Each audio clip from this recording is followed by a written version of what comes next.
আসসালামু আলাইকুম। এটিএন বাংলার প্রতি ঘন্টার সংবাদে সবাইকে স্বাগত জানাচ্ছি তনুজা দাস। জুলাই আগস্টে বাংলাদেশে ঘটা সহিংসতা তদন্তে ঢাকায় আসা ৩ সদস্যের জাতিসংঘের প্রাক তদন্ত দল পররাষ্ট্র সচিবের সঙ্গে বৈঠকে বসেছেন। ৩ সদস্যের এই দলটি বৃহস্পতিবার সকালে ঢাকায় পৌঁছেই পররাষ্ট্র মন্ত্রণালয়ে আসে। আগামী এক সপ্তাহ ঢাকায় থেকে জুলাই আগস্ট মাসে বাংলাদেশে ঘটা সহিংসতা এবং হত্যার তদন্ত করতে জাতিসংঘের করণীয় ঠিক করাই হবে এই অগ্রগামী দলের কাজ। এই সফরে তারা সরকারের উপদেষ্টাদের সঙ্গে ছাড়াও বিভিন্ন শ্রেণী পেশার মানুষের মতামত শুনবে। ২৮ আগস্ট ঢাকা ছাড়ার পর এই দল বাংলাদেশের সাম্প্রতিক ঘটনাবলী নিয়ে জাতিসংঘ কিভাবে তদন্ত করবে সেই প্রক্রিয়ার সুপারিশ করবে। জাতিসংঘের মানবাধিকার কমিশনের এশিয়া প্যাসিফিক অঞ্চলের প্রধান ররি মঙ্গোভেন এই ৩ সদস্যের কারিগরি প্রতিনিধিদের নেতৃত্ব দিচ্ছেন।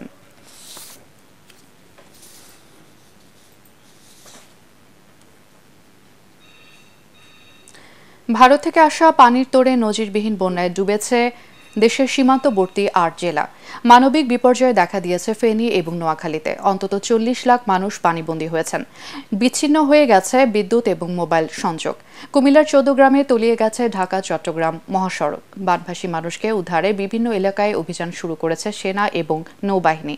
প্রতিনিধিদের পাঠানো তথ্য ও ছবিতে আরও জানাচ্ছেন কেরামতুল্লাহ বিপ্লব। ৩০ বছরেও বন্যার এমন ভয়াল চিত্র আর দেখেননি ফেনী পরশুরামের মানুষ। বুধবার একদিনেই জেলার কোথাও কোথাও পানি বেড়েছে ৮ থেকে ১০ ফুট পর্যন্ত। জেলার অন্তত ৩০০ গ্রাম এরই মধ্যে ডুবে গেছে। জেলা শহরের রাস্তাও তলিয়ে গেছে পানিতে। আমাদের এলাকা সব নষ্ট হয়ে গেছে, জ্বালা ধান ফাইসের ওয়াই ছিল সব গেছে।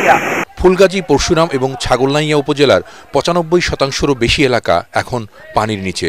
অন্তত ১০ লাখ মানুষ ক্ষতিগ্রস্ত হয়েছেন এই জেলায়। পানিবন্দী তারা অনেকের ঘরবাড়িও ভেসে গেছে। সেনা, নৌবাহিনী এবং কোস্টগার্ডের ২৪টি বোট বুধবার বিকেল থেকে তাদের উদ্ধারে অভিযান চালাচ্ছে। তবে প্রবল স্রোত আর পানির তোড়ে উদ্ধার কার্যক্রম ব্যাহত হচ্ছে।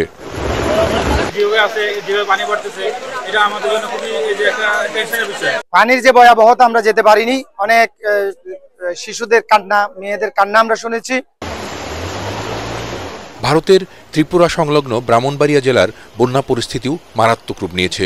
বাঁধ, ব্রিজ ভেঙে বন্ধ হয়ে গেছে আখাউড়া আগরতলা মহাসড়ক। তার উপর দিয়ে চলছে তীব্র স্রোত।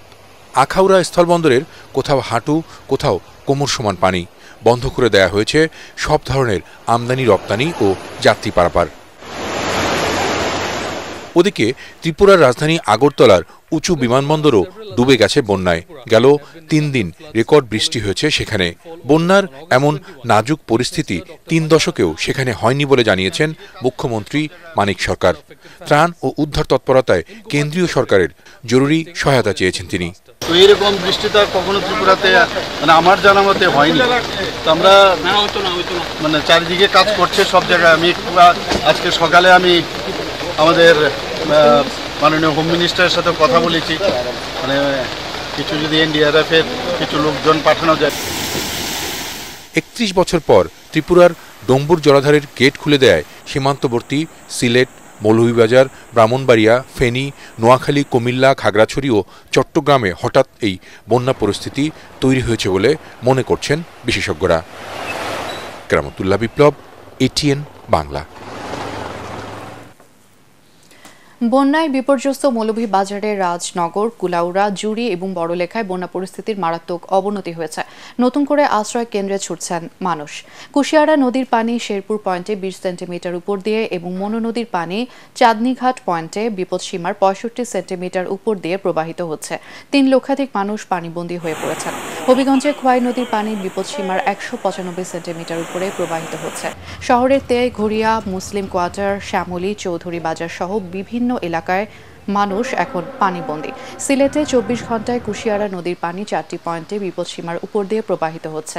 কয়েকদিনের টানা বৃষ্টি এবং অস্বাভাবিক জোয়ারের পানিতে তলিয়ে গেছে লক্ষ্মীপুরের বিস্তীর্ণ এলাকা। পানিবন্দী হয়ে পড়েছে ৪ লাখের বেশি মানুষ।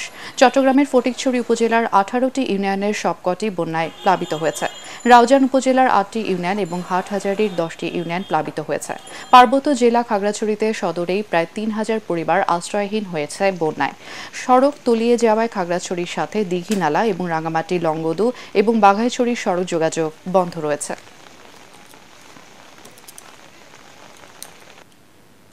আর এই ছিল এখনকার সংবাদ। আমাদের এটিএন বাংলার সংবাদ ইউটিউবে দেখতে ব্রাউজ করুন youtube/ATN Bangla News।